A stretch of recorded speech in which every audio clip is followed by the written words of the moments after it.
তাহলে সবই হইল না। আর মরা মানুষের কাছে বসে পড়াইলেন, লাভটা হইলো কি? খামোকা কতগুলি পয়সা গেল।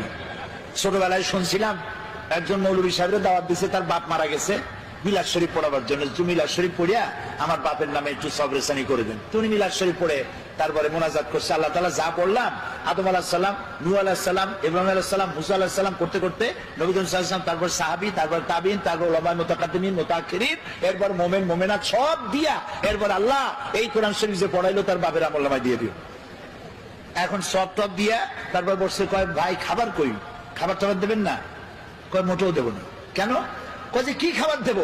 এক খতম মৌলুদ শরীফ পড়িয়া তুমি দিছো আদম আলাইহিস সালাম থেকে শুরু করে সবাই রে, তো আমার বাপে বাকি পাইছি কি? তো যে সব বাজানের তুমি দোয়া পাঠাইছো ওগুলোর বাড়ি যেয়ে খাও, আমি খাওয়াই পারবো না। ভুল পথে আগাচ্ছি, ভুল পথে আগাচ্ছি। কোন মৌলভী সাহেব মৌলানা সাহেবের দাওয়াত না দিয়া আমার সন্তান যদি কোরআন তেলাওয়াত জানতো, আল্লাহর নবী বলেন মুমূর্ষ ব্যক্তির কাছে বসে সূরা ইয়াসিন তেলাওয়াত করো, আল্লাহ রাব্বুল আলামিন মৃত্যুর আযাব কমাইয়া দিবে।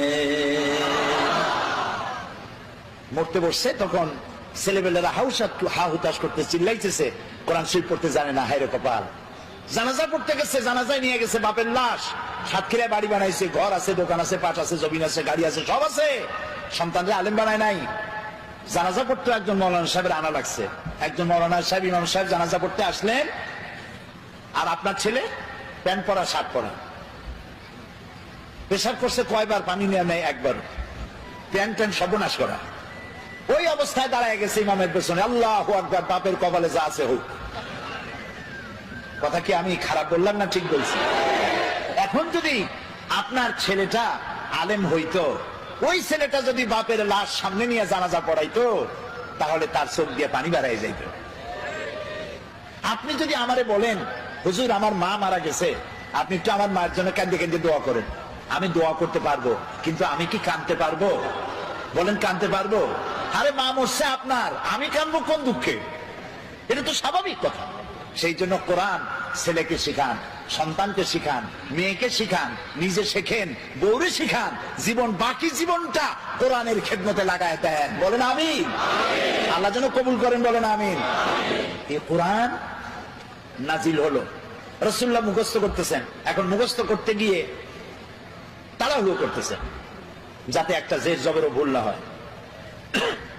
আল্লাহ রাব্বুল আলামিন বলেন, লা তুহাররিক বিহি লিসানাকা লিতাজালা বিহি।